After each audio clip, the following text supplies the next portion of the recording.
All right, सभी students ध्यान से मेरी बात को सुनेंगे। Today we are start the chapter number 3 for class 10 geography. आज से हम ज्योग्राफी का चैप्टर नंबर 3 स्टार्ट करने जा रहे हैं। The chapter name is water resources.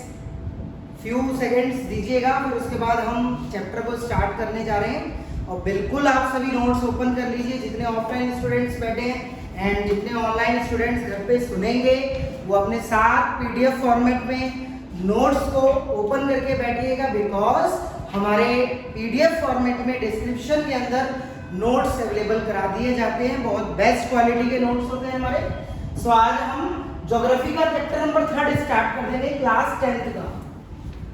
ध्यान रखिएगा गाइस, हमारी जो ट्रेन है वो ज्योग्राफी के चैप्टर नंबर 3 पर आ चुकी है, क्लास 10 के अंदर, एसएसटी के अंदर। बहुत अच्छे से जानते हैं, दिस ईयर से हमने 9, 10, 11, 12 में ऑनलाइन क्लासेस भी स्टार्ट कर दी, because we are coming online.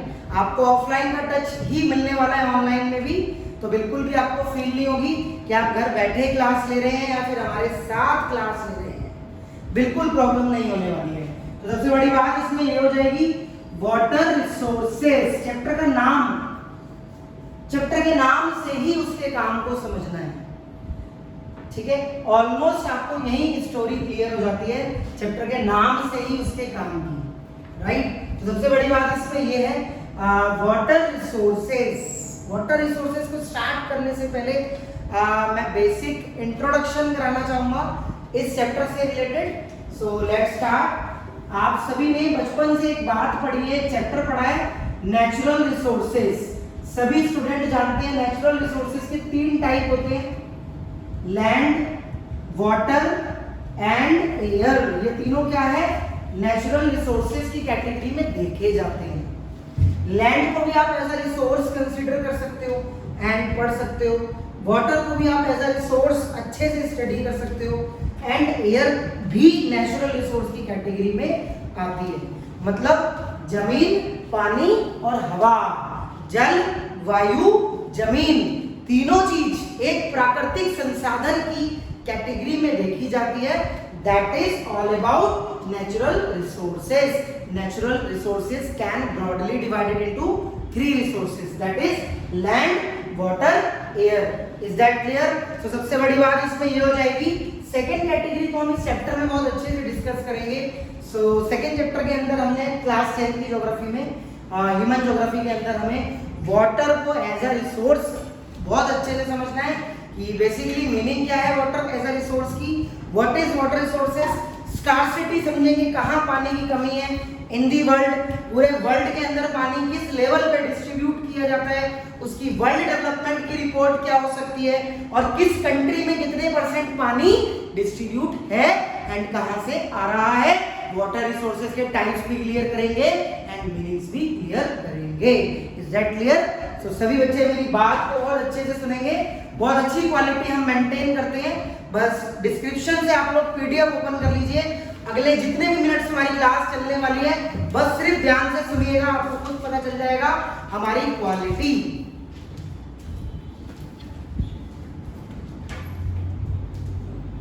Just only 1 minute दीजिएगा गाइस।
ओके, चलिए ये इस फॉर्मेट में हम हैंड रिटन नोट्स प्रोवाइड कराते हैं अपनी क्लास के अंदर। तो first of all what we are going to study in this chapter, हम क्या क्या इस चैप्टर में पढ़ने जा रहे हैं। सबसे बड़ी बात ये हम देखेंगे the topic checklist. First topic में हम पढ़ेंगे वाटर के कुछ some facts and figures, water some facts and figures. Water scarcity पढ़ेंगे हम सेकंड टॉपिक में, किस किस लेवल पे वाटर स्कार्सिटी देखी जा रही है एंड मल्टीपल रीजंस हैं, कॉजेज हैं, कॉजेज क्या है, कारण क्या है जिससे पानी की इतनी कमी देखी जाती है। फिर थर्ड टॉपिक में हम पढ़ेंगे मैनेजिंग ऑफ वाटर रिसोर्सेज, कैसे वाटर रिसोर्स जितने भी वाटर्स के रिसोर्सेज हैं उसको मैनेज किया जाता है, उसके multi purpose river projects apply किए जाते हैं, रेन वाटर हार्वेस्टिंग की जाती है। मतलब आप ये कह सकते हो कंजर्वेशन ऑफ वाटर, कि वाटर को कैसे कंजर्व किया जाता है, कैसे वाटरशेड मैनेजमेंट उस चीज को मैनेज करती है, और जो पानी वेस्ट हो रहा है उसको वेस्ट ना करके मैक्सिमम लेवल पे हम क्या करें, कंजर्व करें, इट मींस रिजर्व करें, राइट। सो उसका जो प्रोसेस है वो भी हम बहुत अच्छे से पढ़ने वाले हैं। सो ओवरऑल हम ये 3 टॉपिक्स इस चैप्टर के अंदर बहुत अच्छी क्वालिटी में समझेंगे। So let's start. सबसे पहले हम फर्स्ट पॉइंट पर देख लेते हैं। देखिए water is a precious resources necessary for life, बहुत प्रीशियस रिसोर्सेज माना जाता है हमारी लाइफ में, because water is everything for us. Yes या नो, बिना पानी के आप कुछ नहीं कर सकते, चाहे आपको पानी पीने के लिए यूज करना हो, चाहे आपको नहाने के लिए यूज करना हो, चाहे आपको खाने के लिए यूज करना, it's look like bathing, cooking, ठीक है। और जितने भी टाइप्स के रिसोर्सेज हैं, अभी वाटर रिसोर्सेज की बात हो रही है, तो ये बहुत जरूरी है हमारी लाइफ में, ये ध्यान रखना, it also necessary for our life. So almost 3/4 of the earth surface is covered with water, लगभग अर्थ का 3/4 पार्ट कवर्ड है वाटर से, ये ध्यान रखना। ये 1 मार्कर क्वेश्चन बन सकते हैं गाइस। अर्थ पार्ट का 3/4% पार्ट वाटर से कवर्ड है, राइट। बट लेकिन fresh water which can be put to use is only a small fractions of it. अब इस 3/4 पार्ट में आप फ्रेश वाटर को बहुत छोटे लेवल पे ही यूज करते हैं, ज्यादा लेवल पे नहीं देख पाते हैं, because fresh water is mainly obtained from surface run of and ground water which is continually being renewed and recharge through hydrological cycle. अब आप एक चीज ये देख सकते हैं कि देखिए पानी का 3/4 हिस्सा, मतलब कि 3/4 पार्ट तो कवर्ड है, लेकिन उसमें से कुछ पार्ट ही फ्रेश वाटर में देखा जाता है, और वही पार्ट फ्रेश वाटर में देखा जाएगा जो सरफेस होगा, यानी कि लैंड के ऊपर होगा। मतलब जो सप्लाई का वाटर है, जिसे हम मिनरल वाटर्स कह सकते हैं, जिसे हम आरओ, मतलब जो भी है साफ करके जो हम पानी पी रहे हैं, इट मींस फ्रेश वाटर की कैटेगरी में देखा जाता है। तो आप ध्यान से सुनिए गाइस, देखिए ऑफलाइन स्टूडेंट, बहुत सिंपल बात है। देखो बात यहाँ पर ये कही जा रही है 3/4 पार्ट हमारा वाटर का कवर्ड है अर्थ का, बट 3/4 पार्ट में से जो फ्रेश वाटर है वो सरफेस वाटर ही माना जा रहा है, क्योंकि आप सभी जानते हैं वाटर रिसोर्सेज के 3 टाइप्स देखे जाते हैं। वाटर रिसोर्सेज के 3 टाइप्स देखे जाते हैं, that is surface, ground, lagoons. सभी स्टूडेंट बहुत अच्छे से जानते हैं, बचपन से पढ़ते हुए आ रहे हैं कि मतलब वाटर रिसोर्सेज के भी 3 टाइप्स देखे जाते हैं, that is surface ground water, surface water, ground water, lagoons water. तो surface water is fresh water, right, क्योंकि ये ऊपर है, जमीन के ऊपर है, और जमीन के नीचे का पानी तो आप सभी जानते हैं खारा देखा जाता है, उसको हम फ्रेश करते हैं, मतलब उसको हम रिन्यूड करते हैं, उसको क्या करते हैं गाइस, हम फ्रेश, राइट। तो इस तरीके से हम फ्रेश वाटर को अंडरस्टैंड करते हैं। सो इस चैप्टर के अंदर आपको यही पढ़ना है कि वाटर रिसोर्सेज बेसिकली है क्या। तो सबसे बड़ी बात ये हो जाएगी, water is a precious resources necessary for life. बहुत अच्छी लाइन है। Almost 3/4 of earth surface is covered with water. ये ध्यान रखना, 3/4 पार्ट हमारा वाटर से कवर्ड है, अर्थ का, अर्थ मतलब पृथ्वी का। ये बात क्लियर है, बहुत इजीली हम इस लैंग्वेज में आप बहुत बढ़िया से समझ पा रहे हैं। तो this is all about the introduction of this chapter, right, clear है। चलिए आगे देखेंगे अब हम बेटा, आगे देखेंगे सम फैक्ट्स एंड फिगर्स। ध्यान से सुनिएगा, वाटर से हम स्टार्ट करेंगे कुछ फैक्ट्स एंड उसके फिगर्स के बारे में। तो सबसे बड़ी बात इसमें यह देगी फर्स्ट पॉइंट में, as per UN world water development estimation 2003, मतलब कि जो 2003 का डेटा है वो क्या एनालाइज करता है? As per data 2003 96.5% of the total volume of world water exists as ocean and only 2.5% exists fresh water। मतलब 96.5 ओशियन वाटर से कैरी किया जाता है, मतलब समुद्र के रास्ते जो पानी आ रहा है, और जो बचा लेफ्ट 2.5% है वो फ्रेश वाटर एग्जिस्ट होता है। तो ये अंडरलाइन कर लेना गाइस फर्स्ट पॉइंट के अंदर। ये यूएन की वर्ल्ड वाटर डेवलपमेंट रिपोर्ट ये बताती है, एस्टिमेट ये बताता है कि 96.5% अकॉर्डिंग टू 2003 डेटा। ये क्या एनालाइज करता है वाटर के बारे में? क्या एनालाइज करता है गाइस? ये एनालाइज करता है कि इतना पानी हमारा ओशियन से आता है, एग्जिस्ट करता है, 2.5% वाटर फ्रेश वाटर की एग्जिस्ट करता है। First point is clear? Clear है गाइस? सेकंड पॉइंट में देखिएगा, 30% of water is stored as ground water in the world aquifers. मतलब कि 30% हम ग्राउंड वाटर से क्या करते हैं? स्टोर करते हैं पानी को, मतलब जो जमीन का पानी है। तो 30% भी अंडरलाइन कर लेना। ये 1 मार्कर क्वेश्चन बन सकते हैं गाइस। देखो 96.5 ओशियन से एग्जिस्ट है, राइट? 2.5 फ्रेश वाटर में कंसीडर किया जाता है, 30% आप देख सकते हो ग्राउंड वाटर से देखा जाता है, जो मतलब ग्राउंड वाटर से हम क्या करते हैं? स्टोर करते हैं। तो यहाँ पर क्या है? स्टोर्ड की बात हो रही है, मतलब conserve, right? Second point is clear. Third point में देखेंगे 30% तो क्लियर है। 70% of the fresh water occurs as ice sheets, glacier in Antarctica, Greenland, mountainous region in the world. मतलब कि वर्ल्ड के अंदर जितने रीजन्स हैं, चाहे वो ग्रीनलैंड की कैटेगरी में हो, चाहे वो ग्लेशियर्स की मतलब एंटार्क्टिका की कैटेगरीज में हो, चाहे वो माउंटेन रीजन से हो, तो 70% पानी हम यहाँ से ले रहे हैं।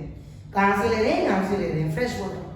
क्योंकि मिनरल जितने पहाड़ी वाले इलाके आप सभी ने देखा भी होगा, नोटिस भी किया होगा कि जब हम ऋषिकेश नीलकंठ घूमने जाते हैं तो पत्थर से टकराते हुए पानी आ रहा है, वो गंगा मैया है, तो कितना मिनरल वाटर देखा जाता है, बहुत साफ पानी, उसे हम मिनरल वाटर कहते हैं। इसलिए मिनरल वाटर को ही फ्रेश वाटर कहा जाता है। Is that clear? तो आपको 30% का डेटा और 70% का डेटा, ओवरऑल 100% पानी आपको पता हो गया होगा कि कहां से अकर्स किया जाता है। 30% हम स्टोर करते हैं ग्राउंड वाटर से, 70% हम स्टोर करते हैं या फिर Greenland, mountainous reason of the world, मतलब वर्ल्ड के अंदर इन रीजन से हम पानी को स्टोर करते हैं, right? So third point is clear? Clear है? फोर्थ पॉइंट में हम ये देखेंगे, India receives nearly 4% of the global precipitation, rain and snow. India जो पानी रिसीव करता है पूरे मतलब ग्लोबल लेवल की प्रेसिपिटेशन से, प्रेसिपिटेशन मींस रेन, बारिश का पानी, स्नो मतलब जो बर्फ वगैरह जो भी है, एंड ग्लोबल लेवल पर हम इंडिया जो रिसीव करता है वो 4% रिसीव करता है। अब वर्ल्ड के पर्सपेक्टिव से आप अगर क्लियर करोगे तो इंडिया को पूरे विश्व से जो रेन से पानी रिसीव होता है वो कितने परसेंट होता है?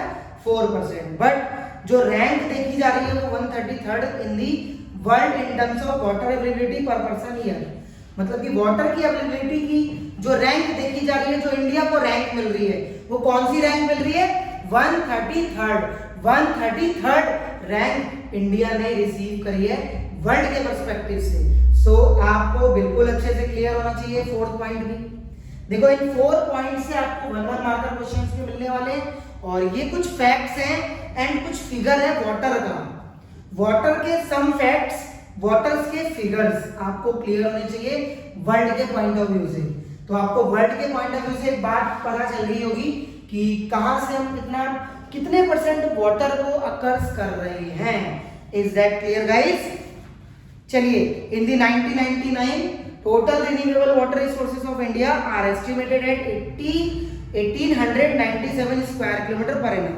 देखिए 1999 में, आ जाइए इधर बोर्ड पर, 1999 में हमने मतलब जो रिन्यू वाटर रिसोर्सेज किया था टोटल वो 1897 स्क्वायर किलोमीटर किया था। मतलब ये 1 मार्कर क्वेश्चंस बन सकते हैं बोर्ड एग्जाम में। तो आपको बिल्कुल क्लियर होना चाहिए कि बोर्ड एग्जाम्स में कोई भी क्वेश्चन आ जाए, सो 1 मार्कर क्वेश्चन तो बिल्कुल भी मत छोड़ना। बाकी अगर what were the some facts question पूछ लिए जाए इन दी वाटर, तो आपको बिल्कुल क्लियर होना चाहिए वाटर के कुछ facts and figures, right? So point is clear? चलिए नेक्स्ट पॉइंट है, it is predicted that bye 2025 large parts of India will face absolute water scarcity. तो देखिए उन्होंने प्रिडिक्ट किया था 1999 में ही, मतलब एक भविष्यवाणी कर दी थी, प्रेडिक्शन कर दी थी कि 2025 में इंडिया के लार्ज पार्ट में, मतलब कि बड़ी मात्रा में इंडिया एब्सोल्यूट वाटर स्कार्सिटी को खत्म कर देगा। क्या कर देगा? Large parts of India will face absolute water scarcity. ठीक है, तो प्रेडिक्टेड कर दी थी, मतलब कि large parts of India will face absolute water scarcity. वैसे खत्म करने की बात नहीं है, एब्सोल्यूट वाटर स्कार्सिटी बिल्कुल आएगी। पानी की कमी आप देख पा रहे हो कितनी आ रही है, खत्म करने वाली बात नहीं है। तो यहाँ पर जो लिखा है वही क्लियर करना है कि it is predicted that bye 2025 में प्रेडिक्ट किया, मतलब उन्होंने किया कि लार्ज पार्ट्स ऑफ इंडिया के बड़े पार्ट्स में will face absolute water scarcity, मतलब इंडिया के अलग अलग पार्ट्स में बहुत ज्यादा वाटर की स्कार्सिटी को फेस किया जाएगा 2025 में। आई होप आपको पॉइंट क्लियर होगा, बात क्लियर होगी कि 2025 में आने वाले ईयर्स में इंडिया के लार्ज पार्ट्स में वाटर की स्कार्सिटी फेस करनी पड़ेगी लोगों को। पॉइंट ये कह रहा है। तो this was all about the some facts and figures of water. Clear है? क्लियर है गाइस? बिल्कुल आपको एक बात तो समझ में आ ही रही होगी कि भाई वाटर क्या है। वाटर को आप एज अ रिसोर्स देख रहे हैं, इंडिया के पॉइंट ऑफ व्यू से देख रहे हैं, तो बिल्कुल आपने एक कॉन्सेप्ट को क्लियर कर लिया है कितने परसेंट हम कहां से वाटर्स को एक्वायर्ड करते हैं और प्रेडिक्टेड क्या है। इंडिया में देखो लार्ज पार्ट पे स्कार्सिटी को फेस करना पड़ेगा 2025 आते ही। तो ये था हमारा वाटर के कुछ facts and figures. Is that clear guys? चलिए सेकंड टॉपिक पे चलेंगे। अब हम वाटर स्कार्सिटी को अंडरस्टैंड करेंगे गाइस। अब हम सेकंड टॉपिक अंडरस्टैंड करेंगे, that is water scarcity. The topic is water scarcity. देखिए वाटर स्कार्सिटी का मतलब है पानी की कमी, पानी की किल्लत। तो यहाँ पर देखो shortage of water as compare to its demand is known as water scarcity. Water scarcity को हम कहते हैं शॉर्टेज ऑफ वाटर, जहां पर पानी की शॉर्टेज आ जाती है, ठीक है, उसे हम कहते हैं पानी की कमी। This is a situation in which there is not enough water to meet all demands including that needed for ecosystem to function effectively.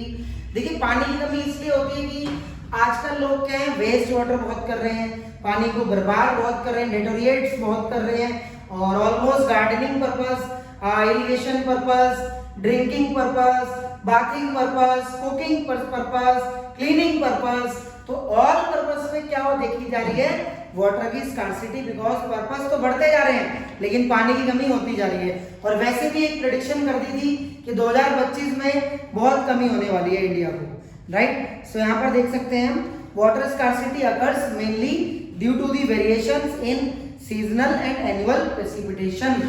सबसे ज्यादा कमी वाटर की साल में जो बारिश होती है इस चीज से देखी जाती है, मतलब जो बारिश हो रही है सीजनल जो भी है, ये बेसिकली मेनली अकर है, स्कार्सिटी की मेनली अकर यही है, ठीक है ना। तो ऐसा नहीं है कि या तो हम रेन वाटर हार्वेस्टिंग करें। देखो वाटरशेड मैनेजमेंट बाद में रेन वाटर हार्वेस्टिंग का आइडिया अडॉप्ट करता है, लेकिन जब तक पानी बर्बाद हो रहा था जब तक तो किसी ने नहीं किया ना। रेन वाटर हार्वेस्टिंग का मतलब है पानी की खेती, तो पानी की खेती का आइडिया तो बाद में आया। अब लेकिन वही वाली बात है ना, चोट लगेगी तो हम डॉक्टर के पास दवाई लेने जाएंगे, हम ऐसा काम ही क्यों करें कि चोट लगे। यस या नो? जब समय था पानी को कंजर्व करने का तब तो इंडियन पीपल्स, वर्ल्ड के ऑलमोस्ट पीपल्स ने पानी को बर्बाद किया, वाटर की स्कार्सिटी तो आएगी ना। यस या नो? तो ये बिल्कुल इंपॉर्टेंट फैक्टर माना जा रहा है वाटर की स्कार्सिटी का, राइट। अब इस स्कार्सिटी के कॉजेस क्या है, what are the causes of water scarcity, कारण क्या है कि पानी की कमी देखी जा रही है। तो पॉइंट को ध्यान से समझना। According to Falkenmark's and Swedish expert, जो स्वीडन के एक्सपर्ट थे, basically water stress occur when water availability is between 1000 and 1600 cubic meter per person per year, water stress may lead to water scarcity। मतलब जो Sweden के expert थे उनका नाम था फेल्कनमार्क, इनका कहना यह था कि मतलब 1000 से जब डिमांड 1600 में हो गई ना पूरे साल में, तो इससे स्ट्रेस हो गया, मतलब कि पानी को ज्यादा यूज किया जाने लगा, ज्यादा बर्बाद किया जाने लगा, जिससे वाटर की स्कार्सिटी आ गई। आप भी कह सकते हो अकॉर्डिंग टू यू, आपके अनुसार भी आप कह सकते हो कि यार पहले हम वाटर कम यूज करते थे और आज हम ज्यादा कर रहे हैं, और जब हम ज्यादा करेंगे ऑब्वियसली उस चीज की कमी आ जाएगी। यस या नो? जब जो चीज लिमिटेड हो उसको हम अनलिमिटेड यूज करेंगे तो ऑब्वियसली स्कार्सिटी आएगी। यस या नो? अब जैसे आप देख सकते हो एग्रीकल्चर में प्रोडक्शन लेवल बढ़ाना बहुत जरूरी है, बिकॉज पॉपुलेशन इंक्रीज होती जा रही है, जनसंख्या बढ़ती जा रही है। तो मोस्टली केसेस में water scarcity is caused by over exploitation. मतलब मोस्टली केसेस में ये देखा जाता है ज्यादा आप एक्सप्लॉइट कर रहे हो पानी, ज्यादा बर्बाद कर रहे हो, ज्यादा यूज कर रहे हो, एक्सेसिव यूज मतलब unequal access to water among different social group. अलग अलग ग्रुप्स में, अलग अलग सोशल ग्रुप्स में आप मतलब अनइक्वल यूज कर रहे हो, अनलिमिटेड यूज कर रहे हो, जिससे पानी कमी आती जा रही है। तो this is the causes of water scarcity. Obviously आप जब किसी को भी अल्टीमेटली ओवर एक्सप्लॉइट करोगे तो उस चीज की स्कार्सिटी तो आएगी ना। यस या नो? अब मम्मी एक बहुत अच्छा बिस्किट ले आई और हमने उसे 2 दिन में खा के खत्म कर दिया, हर तीसरे दिन तो आएगा नहीं बड़ा पैकेट बिस्किट का। फॉर एग्जाम्पल मम्मी अब बॉर्नविटा ले आई तो भाई 4 टाइम आप बॉर्नविटा पी रहे हो, तो ये तो है नहीं कि भाई कमी तो आएगी ना। देखो महंगाई कितनी है, आप एक चीज ये देखो ना, इन्फ्लेशन कितना बढ़ता जा रहा है, तो लिमिटेड करो बस। वाटर स्कार्सिटी में occur due to large population as it required more water for domestic purpose. देखिए ये फैक्टर पॉपुलेशन का भी है, पॉपुलेशन फैक्टर भी मोस्ट फैक्टर है। आप देखो ध्यान से ऑफलाइन स्टूडेंट, पॉपुलेशन एक पॉइंट पे बढ़ती जा रही है, तो ऑब्वियसली जितनी पॉपुलेशन बढ़ेगी उतने डोमेस्टिक पर्पस भी बढ़ेंगे। यस या नो?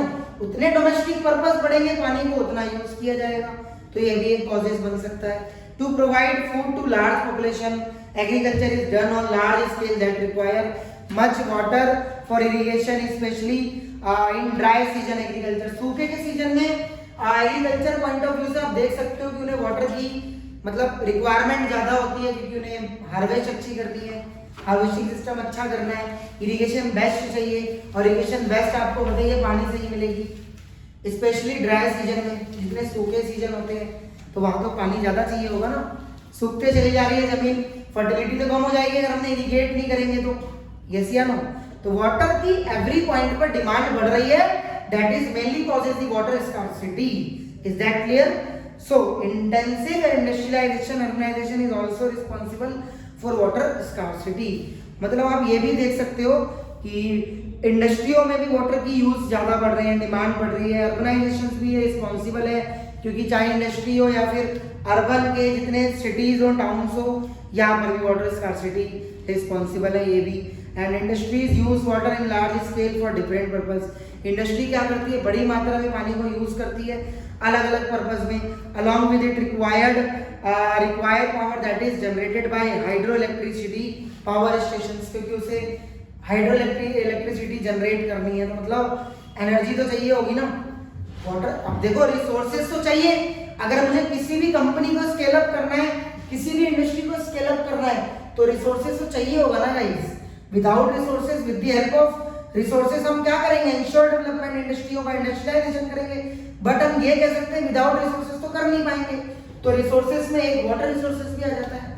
तो पानी को आप जरूरी नहीं है पीने के लिए यूज करते हो, हर लेवल पे यूज किया जाता है, राइट। तो ये भी एक इंपॉर्टेंट फैक्टर, ये कॉजेस माना जाता है कि इंडस्ट्री में भी डिफरेंट पर्पस में यूज किया जा रहा है एंड अर्बनाइजेशन में भी डिफरेंट पर्पस में यूज किया जा रहा है। So water pollution is another cause of water scarcity. Water pollution भी एक अनदर कॉज बन सकता है वाटर स्कार्सिटी का। अब आप लॉकडाउन में देख सकते हो कि गंगा कितनी साफ हो गई थी, गंगा मैया, वाटर पोल्यूशन कम था, तो ये भी देख सकते हो वाटर स्कार्सिटी का एक एग्जांपल ये भी हो सकता है, कॉज ये भी हो सकता है, मतलब कारण। There are the cases where ample water is available to meet the demand but it's polluted due to domestic and industrial wastage this can not be use. अब देख सकते हो कि डोमेस्टिक पर्पस पर हम क्या कर रहे हैं, पानी को फैला ज्यादा रहे हैं और हम पानी को डिट्रियोट कर रहे हैं, बर्बाद कर रहे हैं। तो अगर हम पानी को बर्बाद करेंगे तो ऑब्वियसली पानी की कमी आई जाएगी उस लेवल पे, जब जहां पर ग्राउंड लेवल में पानी है बहुत कम रह गया है। अब आप देख सकते हो कि ग्राउंड वाटर कितना है, ज्यादा थोड़ी ना है, बहुत नीचे बोरिंग करनी पड़ती है, ऑलमोस्ट 50 फुट आप नीचे जाओगे जब जाके आपको पानी मिलेगा। उसमें भी खारापन रहेगा, यस या नो, सॉल्ट वाटर उसे ही कहेंगे। So according to the citizen fifth report 1999 big river like Ganga Yamuna are far from being pure and many small river have turn into toxic stream. तो इनके सिटीजन्स के अकॉर्डिंग आप फिफ्थ रिपोर्ट में यही देख सकते हैं कि जो रिवर्स वगैरह है यहीं से वाटर्स को ककर्स किया जा रहा है, बेसिकली एग्जांपल है, चाहे गंगा ये हो यमुना हो, ठीक है, सो ये अब टॉक्सिक स्ट्रीम्स में आ रहे हैं बेसिकली। तो आप यही कह सकते हो कि वाटर की स्कार्सिटी के कॉजेस भी आपको क्लियर होंगे, यस या नो। तो अगर what are the causes of water scarcity question बन जाए तो बिल्कुल आसानी से लिख देना, या फिर what were the some facts, कुछ फैक्ट्स के बारे में पूछा गया है इन वाटर के बारे में या फिर वाटर्स के लिए कुछ भी, तो आपने बिल्कुल मेरे से समझ लिया है। और नोट्स आपको पीडीएफ फॉर्मेट में मिल ही जाते हैं, तो इसमें से देख के बहुत अच्छे से समझ लीजिएगा। This was all about the water and water scarcity. Is that clear guys? So आज हम यहीं तक ही रखेंगे ऑनलाइन स्टूडेंट, बिल्कुल जल्दी मिलेंगे हम नेक्स्ट टॉपिक में, आगे चलेंगे जिसमें हम ये देखेंगे वाटर रिसोर्स को मैनेज कैसे किया जाता है, the managing the water resources. So thank you so much, आपने हमारे साथ सपोर्ट किया 2 टॉपिक में।